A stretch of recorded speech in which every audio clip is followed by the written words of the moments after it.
Most people think a 24-hour laundromat is one of the safest places you can be late at night. It's bright. There are security cameras. Machines are running constantly. People come and go at all hours. On the surface, it feels ordinary.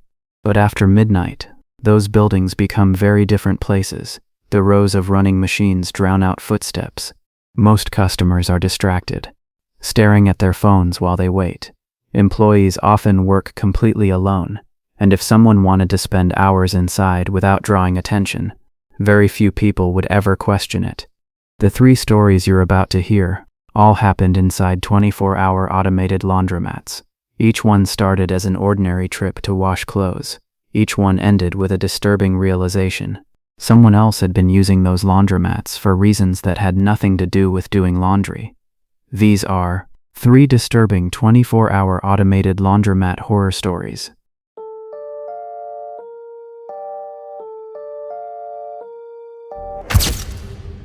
I'd spent almost 6 years repairing commercial laundry equipment before this happened. People think laundromats are boring places. They imagine families doing laundry on weekends or college students killing time on their phones while waiting for a dryer to finish.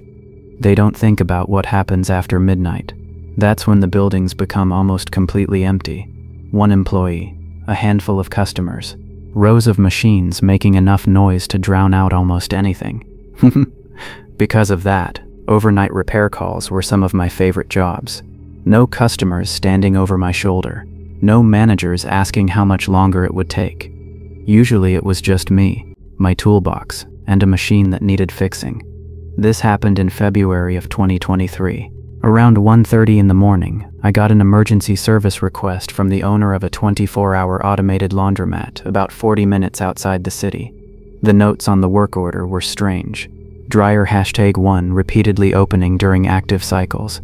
Unable to duplicate problem. Customers refusing to use machine. At first, I figured it was a faulty door latch. Commercial dryers have safety mechanisms that immediately stop the drum if the door opens. If the latch begins failing, the machine can randomly unlock itself.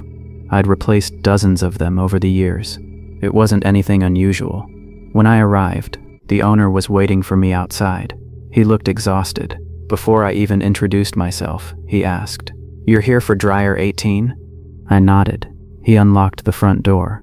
As we walked inside, he quietly said, "I know how this is going to sound, but I don't think the machine is broken." I laughed. "Then why call a repair technician?" He didn't answer. Instead, he walked me toward the back row of dryers. Every machine was running except one, dryer 18. It sat between 2 occupied dryers, completely empty.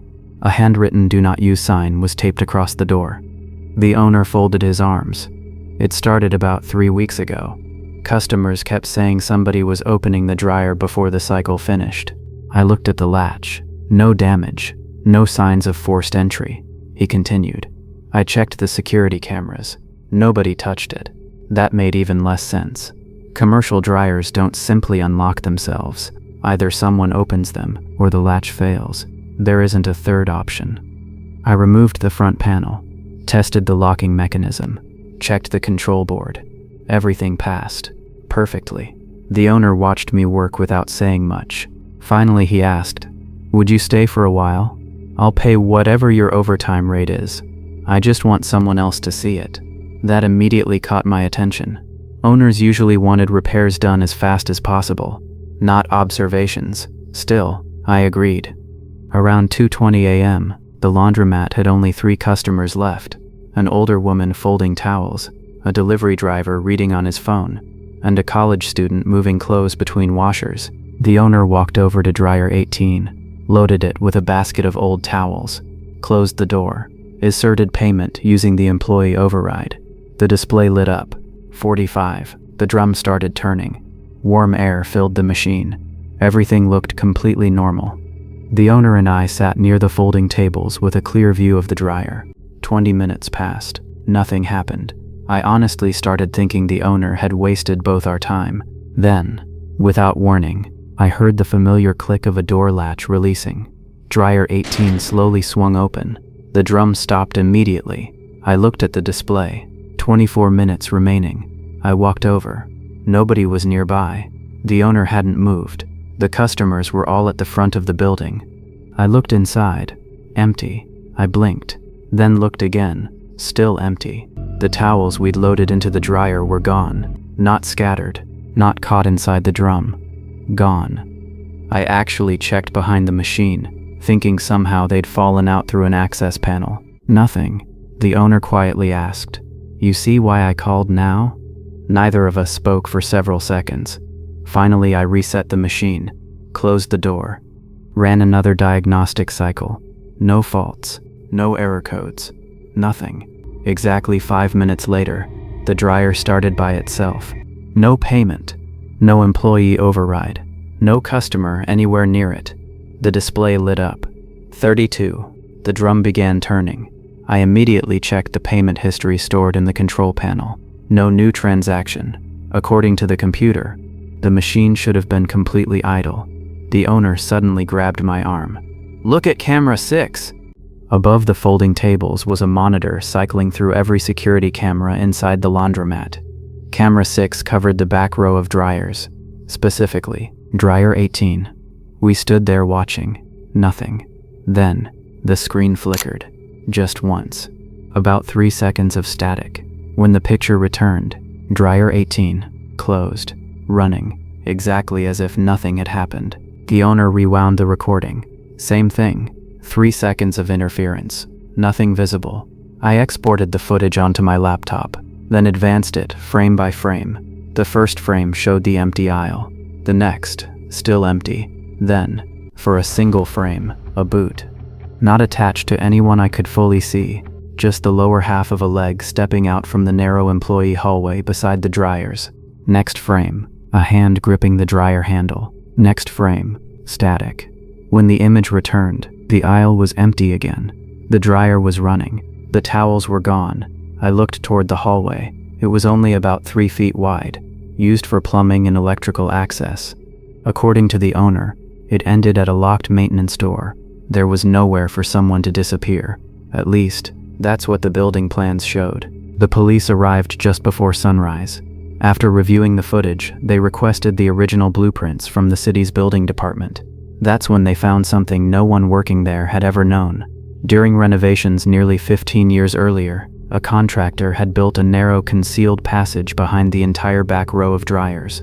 The modification had never been documented on the updated plans.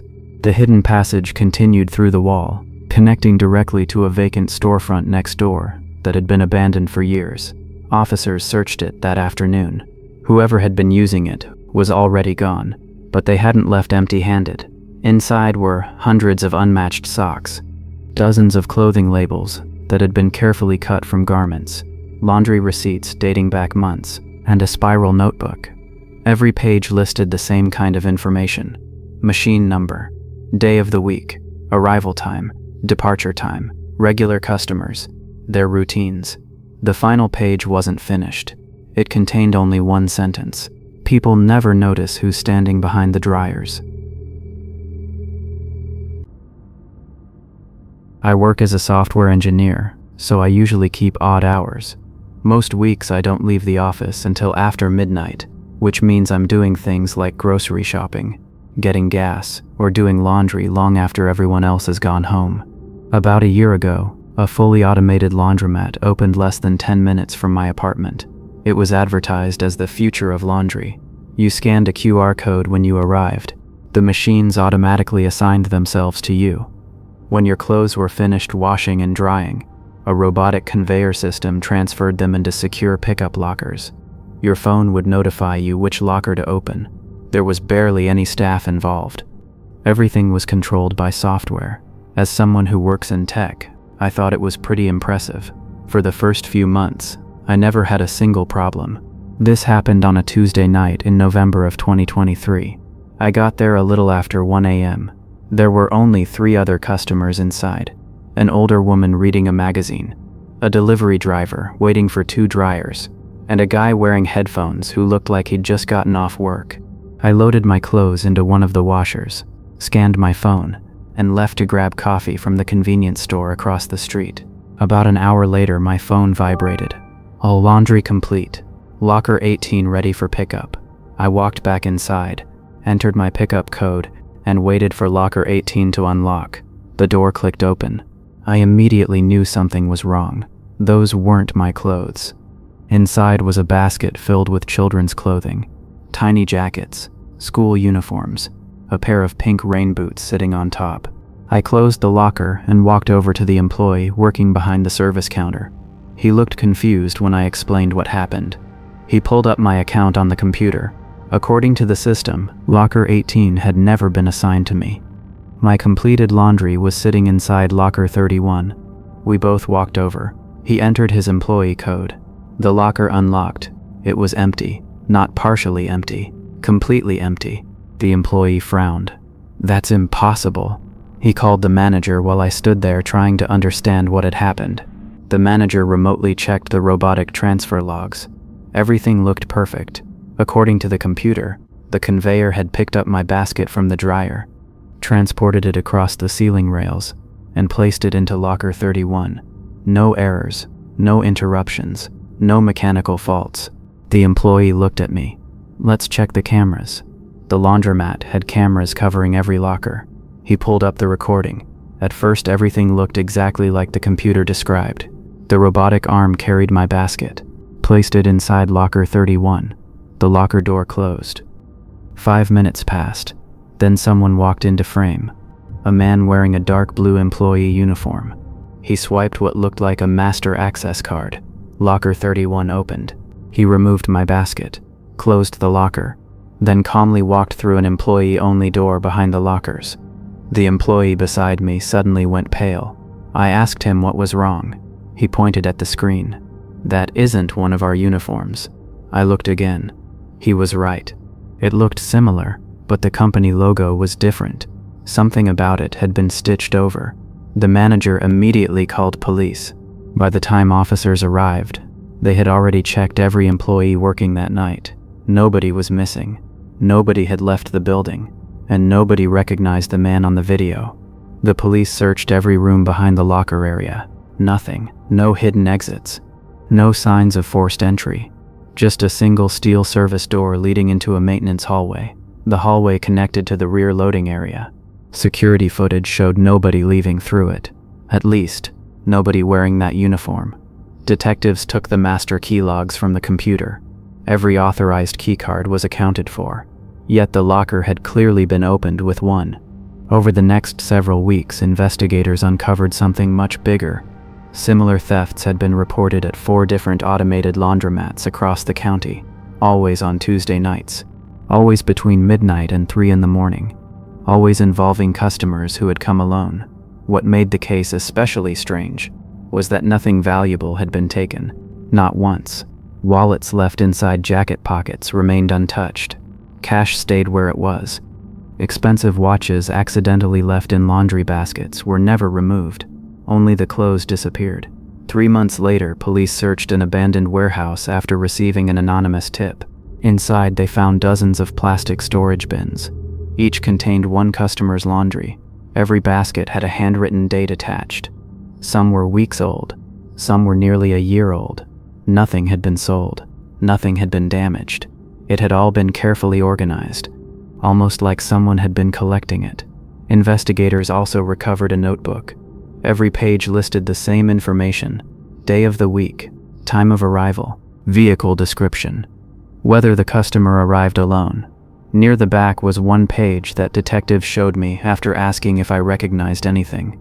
It described me, my car, the nights I usually came, the machine I preferred, even the coffee shop I walked to while waiting. The final sentence on the page is something I still think about. "He always leaves for exactly 18 minutes. I stopped doing laundry at night after that, not because someone stole my clothes, but because I realized they hadn't been interested in the clothes at all. They were interested in the people wearing them." I was 21 when this happened. I'd just moved into my first apartment while finishing my last year of college. Money was tight. My building didn't have laundry facilities, so every Tuesday night I'd drive to the same 24-hour automated laundromat a few miles away. It wasn't because I liked doing laundry at 2 in the morning. It was because almost nobody else was there. I could wash everything at once without waiting for machines. After a few months, it became part of my routine. Same night, same time, same washing machine, same chair near the front window. The overnight employee even started recognizing me. This happened in January of last year. I arrived just after 2:30 in the morning. The parking lot was almost empty. Only one other car sat near the entrance. Inside, the laundromat looked completely deserted. The employee behind the counter nodded as I walked in. "Quiet tonight," he said. I smiled and started loading my clothes into one of the front washing machines. About 10 minutes later, the cycle started. I sat down near the vending machines and put my headphones in while scrolling through my phone. Everything felt completely normal. Then, every machine in the building stopped. Not one. Every single one. The washers, the dryers, even the robotic payment kiosks went dark. The lights stayed on, but the entire laundromat became unnaturally quiet. A second later, a pre-recorded announcement came over the speakers. "Temporary security lock initiated. Please remain calm. Normal operation will resume shortly." I figured it was some kind of software update. The employee didn't seem concerned. He picked up a handheld radio behind the counter and spoke quietly into it. I couldn't hear what he said. Then something happened that immediately made me uneasy. Instead of waiting, he grabbed his jacket, walked quickly toward an employee-only door near the back of the building, opened it, stepped outside, and locked it behind him, leaving me alone inside. I actually stood up. "Hey!" He didn't answer. I walked to the front entrance. The automatic doors wouldn't open. I pulled harder. Nothing. Every exit was locked. I knocked on the glass. The employee was already crossing the parking lot toward his car. He never looked back. I pulled out my phone to call the laundromat. No answer. Then I noticed movement toward the back of the building, behind the last row of dryers. Someone slowly stood up. I froze. I hadn't seen anyone back there before. It was a man, maybe 6 feet tall, dark hoodie, hands in his pockets. He wasn't doing laundry. There wasn't a basket anywhere near him. He simply stood there, looking in my direction. Neither of us moved. Then he started walking, not toward the exit, toward me, slowly. I immediately backed away. "Excuse me." No response. He kept walking. I changed direction and headed for the emergency exit beside the restroom. The crash bar wouldn't move. It had been electronically locked with everything else. I could hear his footsteps behind me now, not running, just steady, like he already knew I had nowhere to go. I pulled out my phone and dialed 911. The dispatcher answered almost immediately. I explained everything. She asked if the man was threatening me. "No." "Is he speaking to you?"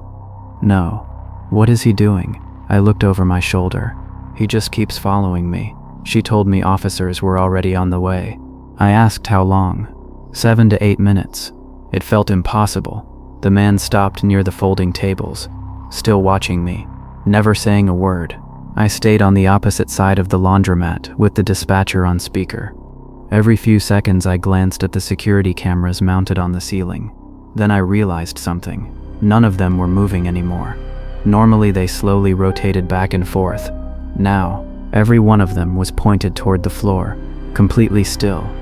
The dispatcher suddenly asked, "Can you still see him?" "Yes." "What's he doing now?" I swallowed. "Nothing. He's just waiting." The longest 8 minutes of my life finally ended when I saw red and blue lights through the front windows. The doors unlocked automatically. 2 officers rushed inside. I pointed toward the back row of dryers. "He's right there." The officers turned. Nobody. The entire back section was empty. They searched every aisle, every restroom, every employee area. Nothing. The overnight employee was gone too. His car had already left. Police reviewed the security system that morning. Every camera had stopped recording at exactly 2:41 a.m. The footage resumed 8 minutes later, the moment officers entered the building. Those 8 minutes were gone. Completely. The employee was questioned later that day. According to investigators, he admitted that this wasn't the first time the building had gone into an unexplained security lock. When detectives asked why he ran instead of helping me, he gave the only answer he ever would. "I wasn't running from her. I was running because I saw who was still inside. He refused to explain what he meant.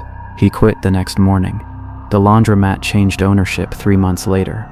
I've never gone back, because every time I think about that night, I remember the one thing that still doesn't make sense. The man never once tried to get closer. He simply stood between me and the only unlocked exit. Those were 3 disturbing 24-hour automated laundromat horror stories. For most of us, doing laundry is one of the most routine parts of everyday life. You load the machine, wait for the cycle to finish, fold your clothes, go home. It's the last place you'd expect something to feel genuinely unsettling. But these stories are a reminder that even the most ordinary places can become dangerous in the middle of the night, especially when someone knows the building, the routines, and the people inside far better than anyone realizes.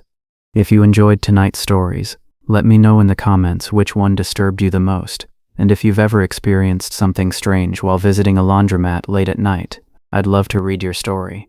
If you enjoyed the video, don't forget to leave a like and subscribe for more realistic horror stories every week. As always, thanks for listening.